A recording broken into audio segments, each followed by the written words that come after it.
அனைத்து சிலம்ப உறவுகளுக்கும் வணக்கம். இப்போ நம்ம அரசு அங்கீகாரம் பெற்ற அமைப்புகள்ல எல்லாரும் விளையாடுங்க. அரசு அங்கீகாரம் பெறாத அமைப்புகள்ல யாரும் விளையாடி உங்க டைமை வேஸ்ட் பண்ணாதுங்க. அரசு சார்ந்த விளையாட்டு நடக்கக்கூடிய சர்டிபிகேட்ல மட்டும் நீங்க விளையாடுங்க. அது உங்க வேலைக்கும் நல்லது. நீங்க எதாவது ட்ரை பண்ணி எடுத்து போகலாம்.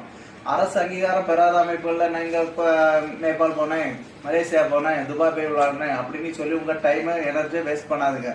அரசு அங்கீகாரம் பெற்ற அமைப்புகள்ல மட்டும் நீங்க விளையாடி ஒரு விளையாட்டு வீரர்கள் தகுதியான சர்டிபிகேட் எப்படி வேணுங்கிறத நீங்க முதல்ல அவசியம் தெரிஞ்சிருக்கணும்.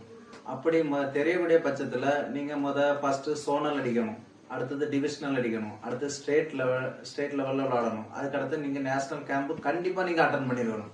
அதை அடிச்ச பிறகுதான் நீங்க நேஷனல் போக முடியும். அப்படி நீங்க போகக்கூடிய பட்சத்துல ஃபார்ம் 1, ஃபார்ம் 2, ஃபார்ம் 3, ஃபார்ம் 4 இந்த சர்டிபிகேட் கிடைக்கும். அது உங்களுக்கு நீங்க வேலைக்கோ வேற எதுனாலும் நீங்க அதை வச்சு நீங்க ட்ரை